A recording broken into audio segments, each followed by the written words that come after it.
Okay, so I think we can officially start. So once again, hello everyone, and thanks for joining this session. So this is the last session, last invited talk of our hackathon, and Radosław Kuchar from PFR Ventures will tell about the VC market in Poland and options to finance startups. So if you are already considering getting some funding for your project ideas, for your quantum games, this might be a good opportunity for you. And I think we can start. So maybe just a question. If there are some questions from participants, should they raise the hand and interrupt, or just post their questions on our chat? And then we can... it would be probably easiest because I have reserved some time at the end.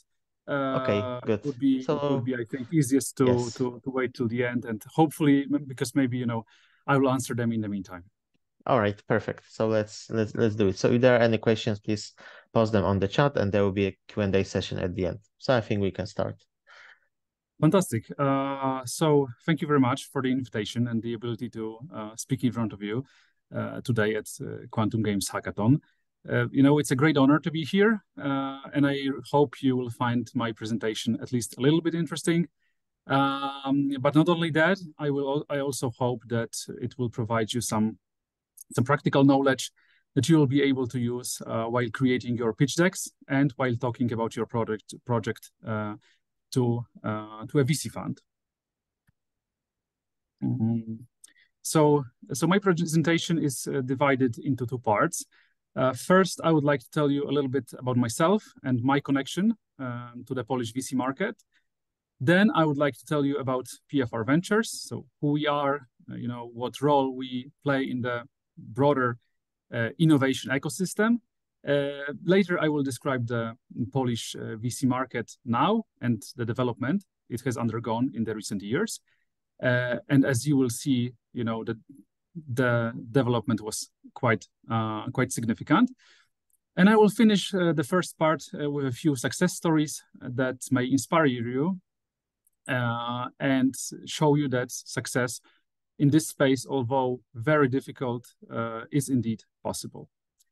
In the second part, a more practical part, I will talk about pitch decks. So what the experts say the best practices are when creating them. And then we will confront that with reality. I will show you the results of an extensive study, which we did, and point out some mistakes to avoid while creating your pitch deck. And I will finish off with a Q&A session. And as Pavel already said, please, if you have any questions, please just raise them in the chat, and hopefully I'll be able to answer all of them at the end of the presentation. So my name is Radosław Kuchar. I'm an investment associate at PFR Ventures. I joined the firm a little over 3 years ago in September 2020. Before that, I worked in the Swiss bank UBS in Zurich for close to 2 years. And before that, I finished a full master's program there in Zurich at the University of Zurich. In the meantime, I was a founder myself. I co-founded a startup which was meant to connect personal trainers and gyms with people who wanted to use the services of personal trainers. The startup unfortunately failed. Not that long after inception, but that experience helps me to this day, I think, not only to better understand founders, but also to have this founders mentality. And when it comes to the company that I work for, so PFR Ventures, it's a venture capital and private equity investment arm of Polish Development Fund, which is the development institution and a sovereign wealth fund of the Republic of Poland. PFR Ventures operates in a fund of fund formula. That means we do not do direct investments into companies. We invest into VC funds and PE funds, which then later do investments in companies or startups. We've been established in 2018 and manage roughly 4 billion zlotys of assets.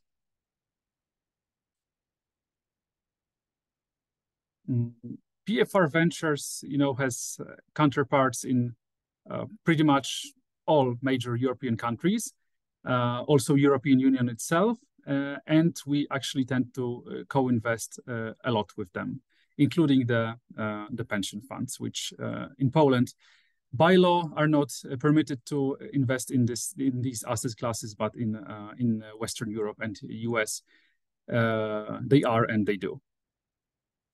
Now, from the numbers perspective, currently we have 39 actively investing VC funds and 14 PE funds. Our portfolio funds provided funding to more than 350 startups in the amount of north of 2 billion zlotys.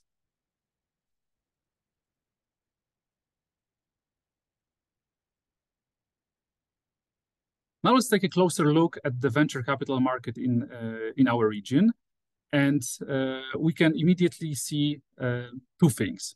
So firstly, the number of transactions is not overly huge, but things are definitely happening, and the tech ecosystem is definitely alive. Second thing that we can see is that Poland is by far the largest market in CEE region, actually bigger than the two following countries, Estonia and Hungary combined.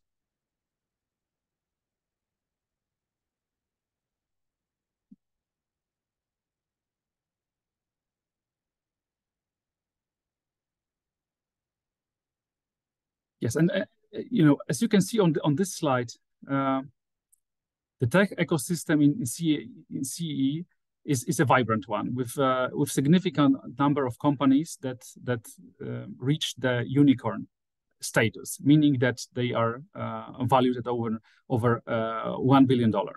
Great examples of such companies are Romanian UiPath, probably you all know that one, Estonian Bolt, and Lithuanian Vinted.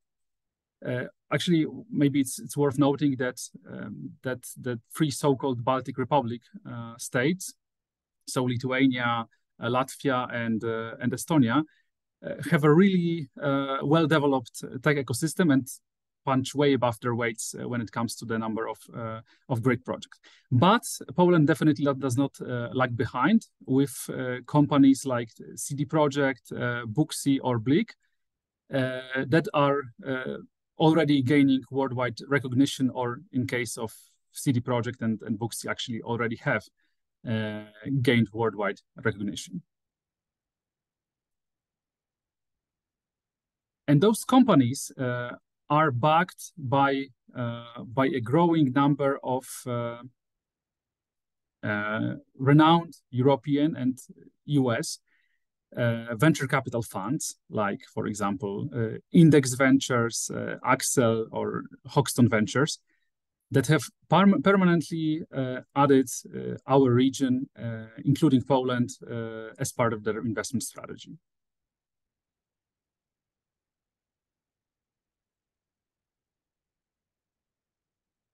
Now let's take a step back and look at the history of the Polish market, because the Polish market has not always been a hospitable place for founders.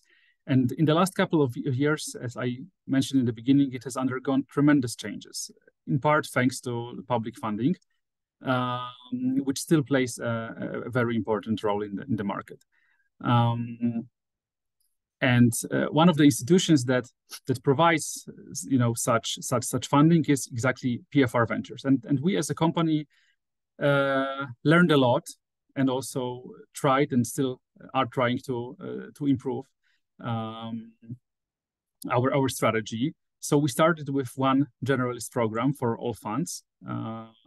Then, after comprehensive benchmarking with Western European peers, we divided the programs by stage of the investment, and they and now yes, by stage of the investment. And now what we're doing is even more personalization, or specialization, should I say? So we are creating vehicles dedicated to sectors like green tech, fintech, or biotech, to not only divide the funds by the stage of the development, but also by the sector. And what we observe is the change in the mindset of founders, and that's the ultimate goal, right? So from the mentality of great idea, but no one will fund that in Poland, to crazy idea, let's explore, someone will surely back us up.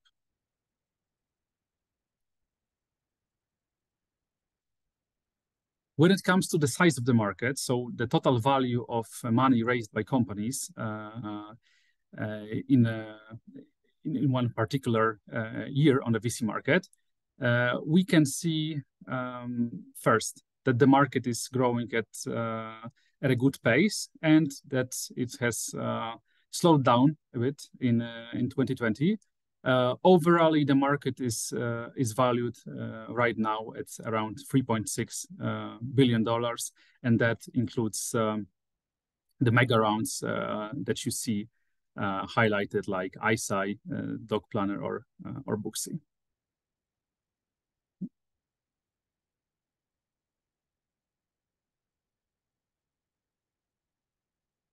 Yes, and this is another slide showing the origination countries of the funds that we attracted to Poland by investing in them, and that are regular investors now in our country, and regularly review the pipeline in Poland, and regularly make investments in our country.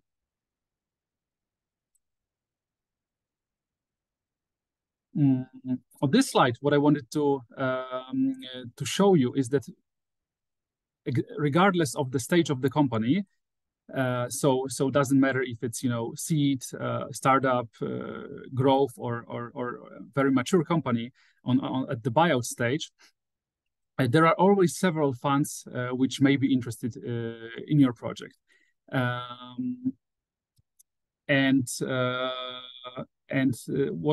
what industries are they most interested in? Well, according to our data, the three most important or three leading industries are health, transportation delivery, and IT internet services.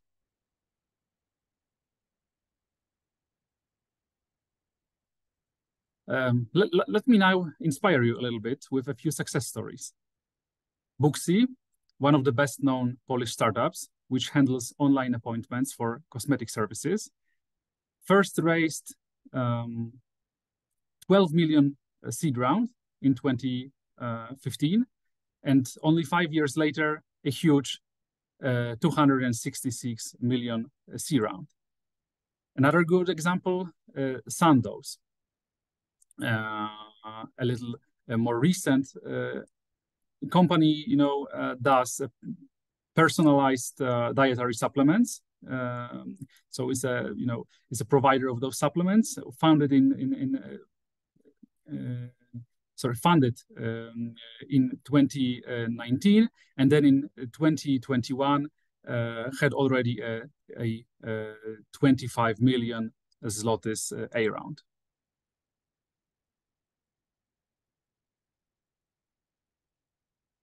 And lastly, Audenti, a digital signature provider which secured a 24 million A round 3 years after the first much smaller one.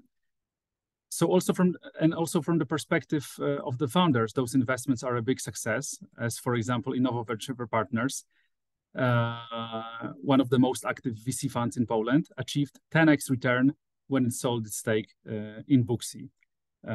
So not only from the perspective of the founders, a huge success, but also from the perspective of the investors and the overall market.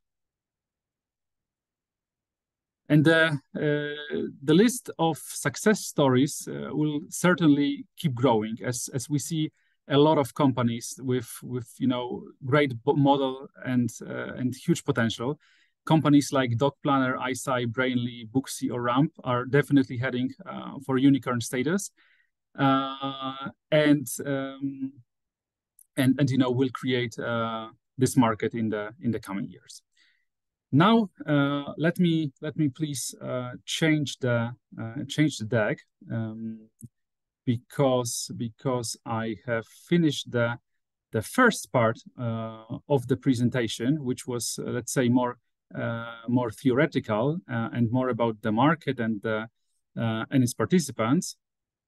And now, what I would like to show you is the more practical aspect.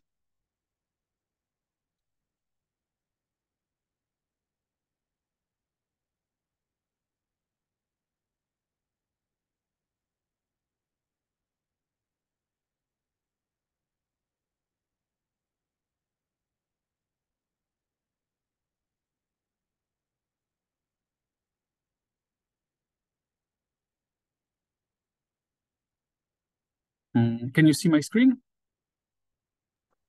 Yes, at least I can see it. Okay, fantastic, perfect. So now what I would like to show you is are the best practices when it comes to creating pitch decks, and the results of a study which we conducted to see how this nice theory corresponds with reality.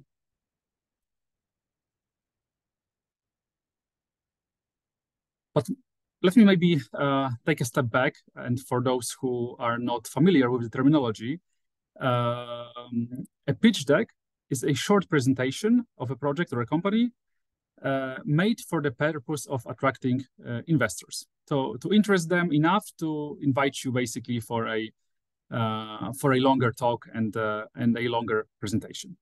And when you scour the internet, you can find a lot of information about how you should construct a good pitch deck, as it is one of the most important tools of the founder.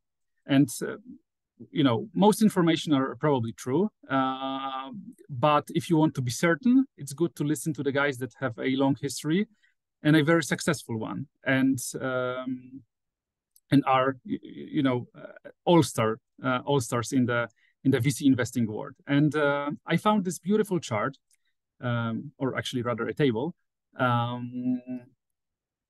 showing what exactly these above mentioned, you know, top international investors like 500 startups, Guy Kawasaki, Sequoia Capital, or Next View Ventures think a good pitch deck should look like.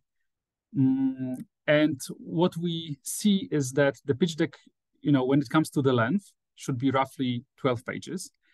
The most important elements are those bolded ones, marked with turquoise dots. That means that, you know, all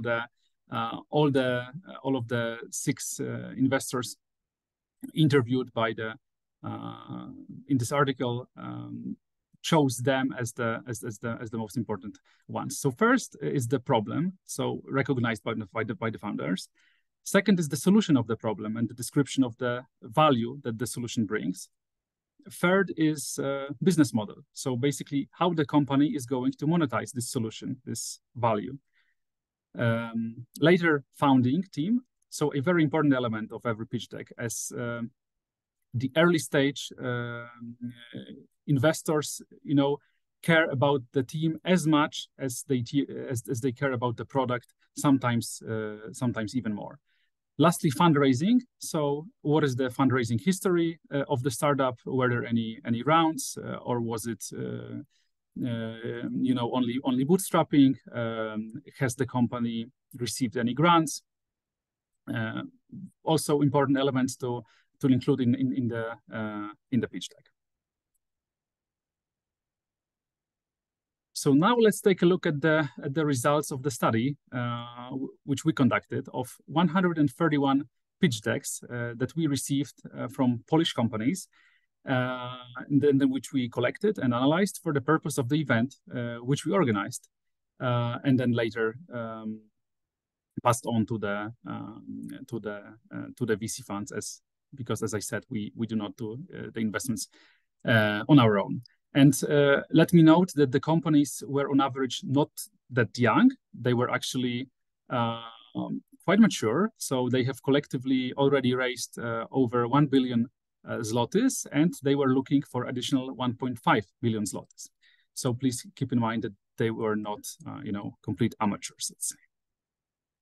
And of those 6 important categories, so the length of the deck, the discussion of the problem, the solution, the business model, the competition, the team, and the fundraising, we can see that when it comes to discussing the problem and the solution, and describing the team, most companies did a good job. What was lacking were description of the business model that the company wants to operate in, description of the competition landscape, and description of past fundraising, which I mentioned was actually quite important. What was also apparent is that there were on average the presentations were way too long. And now I will go into the details about the categories, which I just mentioned, and point out some key elements that may require your attention while creating a deck yourself. And as I said, the decks we received were too long. So the shortest one was just 7 pages, but the longest one was 39 pages, with the average of 17. Way above the sweet spot of 12 pages. Almost all presentations were in the PDF format, as they should be, so very good. But 3 were sent in the open PPTX format. And 1 presentation was actually just 4 pages of pure text. So a big no-no. Nobody has time to read that, especially VC funds. When it comes to the aesthetics, which should definitely not be overlooked, as the attention to details is a trait highly valued by VCs. The startups did a relatively good job. So the layout of most presentations was clear, the fonts were consistent, and the proper margins were applied. So good job by the founders. What we also found is that there was no correlation between financing history and graphic consistency, meaning actually that more mature companies did no better than the young ones. So actually kudos to the young ones, maybe something to consider if you have a more mature company.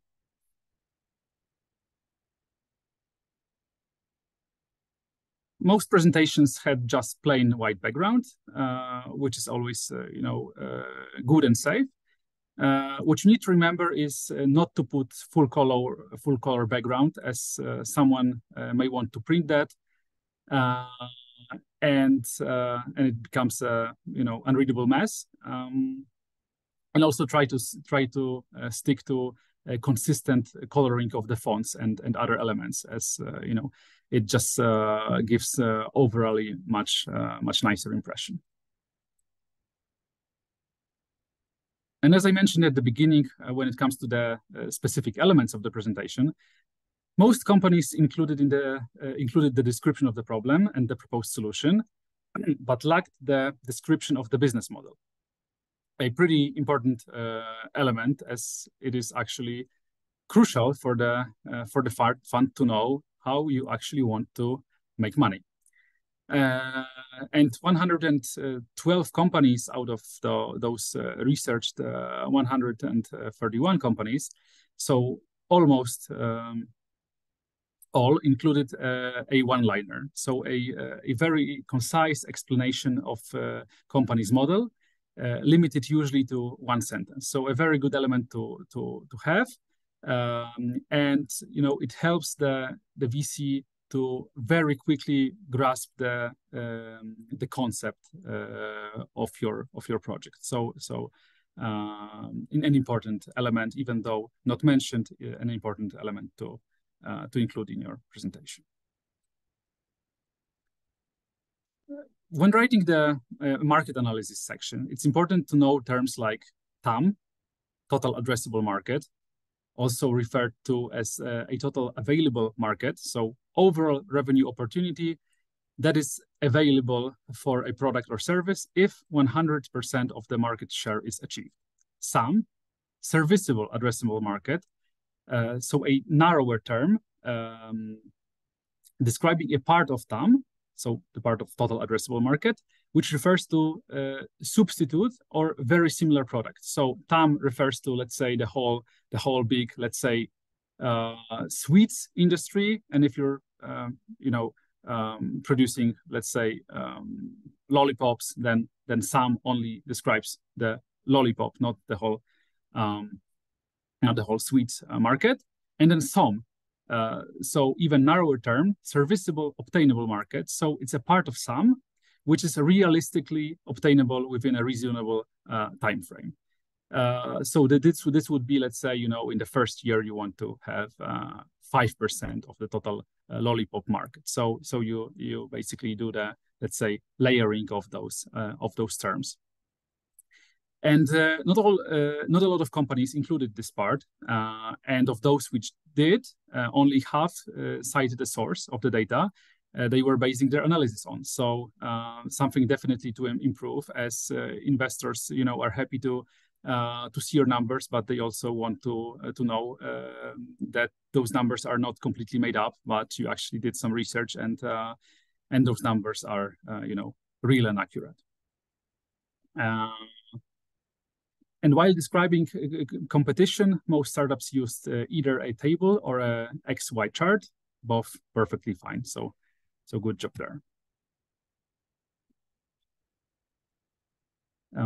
As I mentioned, most startups had information about the team. Actually, of those 131 companies, we classified 400 individuals as founders or key persons.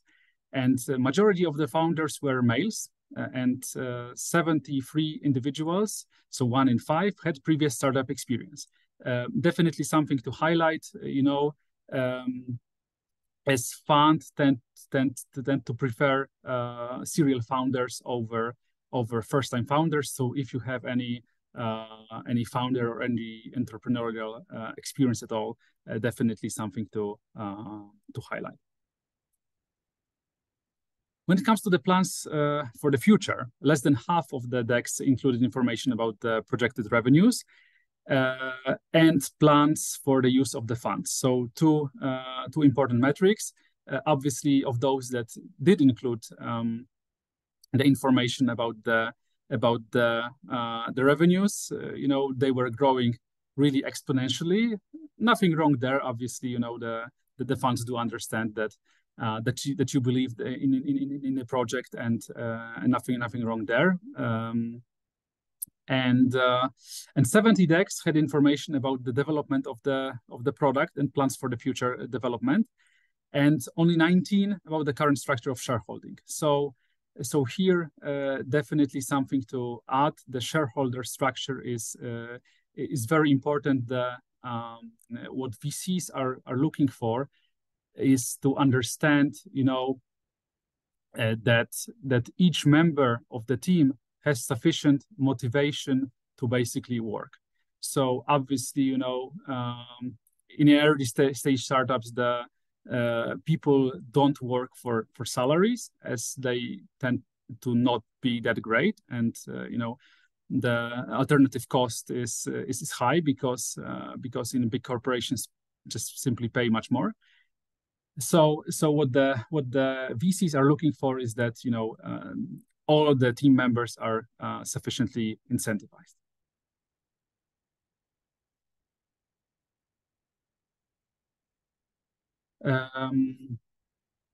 And also 17 startups, including a video presentation of the product or service that they offer, and 50 described the example of an application of the product or service, and some of them even described the real case studies from the past use cases. So fantastic job. If you have that, definitely add that to your pitch deck. And to finish off my presentation on a humorous and positive note, let me show you a few examples of things that surprised us as authors of the study. Some in positive way, others not so much. I'm pretty sure you will know which ones I'm referring to. So to name a few examples, one presentation was still marked as draft. One included a meme at the end of the presentation. It was a very funny meme. We laughed a lot. So, I like this one. One deck had a photo of the co-founder cropped from a photograph from the family album, and he was holding a baby on his neck. And one presentation was from 2021, which is, to put it mildly, ancient history in the life of a startup. And my favorite one, one had a baby in the cover photo. The only problem was that the project had nothing to do with the children industry and children whatsoever. And if you want to know more about creating captivating pitch decks, I highly recommend that you type Magdalena Posluszny, Lakestar, how to pitch to VCs in Google, and you will find a great presentation explaining just that. From my side, that is all. Thank you very much for your attention, and I'm happy to answer any questions if you have any. Okay, great. Thank you, Radosław. Thanks for this great presentation. Do we have any questions from our participants? Maybe I can start because I have two questions. So most of our participants in the hackathon are from abroad, from other countries. Do you have some specific hints, guides for people from other countries who would like to come to Poland and found a startup here? Sure. So first, all the communication, all the presentation, everything should be done in English.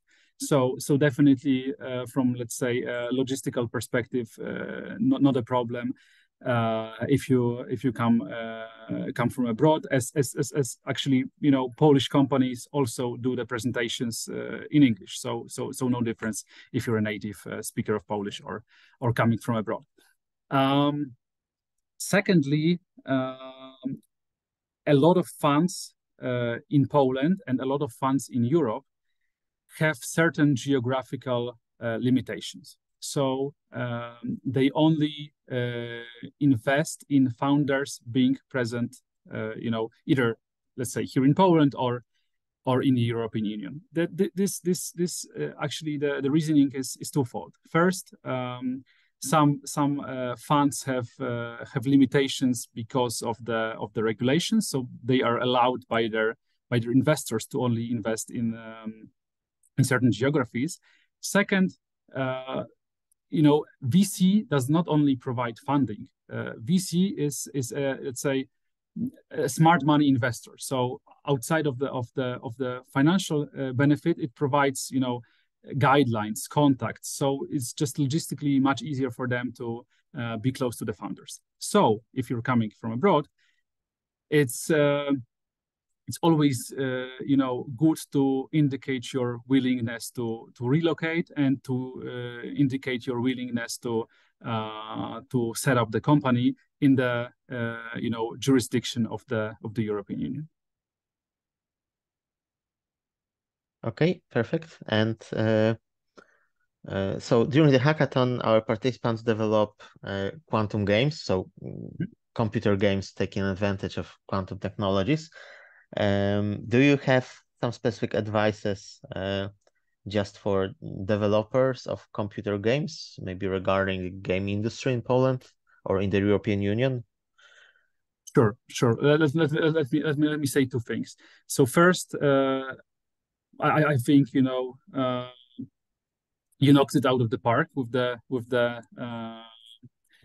team, because not only is gaming super popular in Poland and we have a lot of interest around that. You can just take a look at the Polish stock market to see how many companies and projects get financing. Second, quantum computing definitely on the rise, and a lot of interest and a lot of money flows in this direction. So just from the, let's say, bird eye view, a really good topic. What I would advise the technical founders, I would say you are the key component of a team, but you should consider, it's important both for VCs as just overall for startups. So the team needs to be complementary. So if you have great technical skills but lack people skills, lack sales skills, lack finance skills, at the start of the life of the startups, you don't have the money to hire people. I mentioned that already. So the good strategy is if you're a technical founder to find complementary members of the team with complementary skills. So more soft skills that will handle the business and sales and investors part of the company, allowing you to concentrate on what you do best. So developing the quantum game. Okay, so it also answers the question that we have from Aniket on our chat. So the question is, what advice would you give to amateurs with no prior startup experience? Yes, definitely that. So the younger the company, the more the VCs look for founders. So definitely the team is one of the most crucial things. Second, I would say, go big or go home. So basically, if you're developing a startup and you want to raise money from an investor, the investor expects that you are 100% invested in the startup. So you spend 100%, or actually not 100, 150% of your time working on the startup. So your startup should not be just a part-time activity after hours. It can be at the beginning, but when you want to do it seriously and you're raising money, definitely state your willingness to dedicate 150% of your time and your energy to this project. Okay, thanks. Yeah, another question from Aniket. So what points do we need to emphasize on our pitch decks?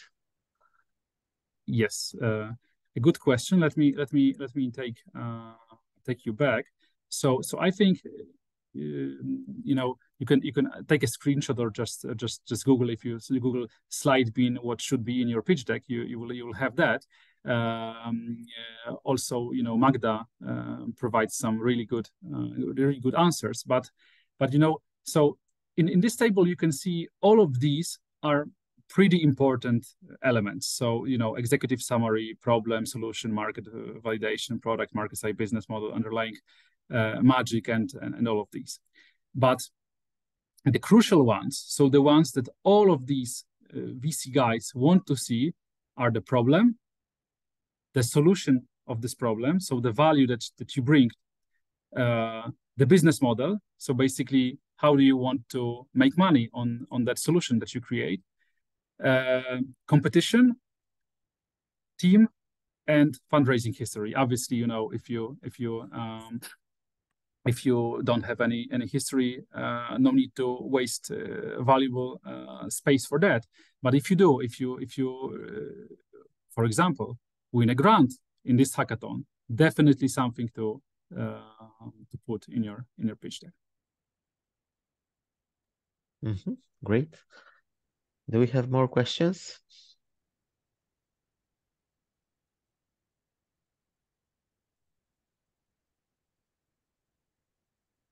Okay, I don't see more questions now, so I think we can finish and conclude. So Radosław, thank you very much for this great presentation and answering all the questions. So there was an interesting discussion. So thanks for this. And I Thank will you now very much. stop Thank you very recording. much. It Yes. was it was a pleasure, and yeah, thanks again for giving me the Okay. opportunity to speak. Let me just finish recording.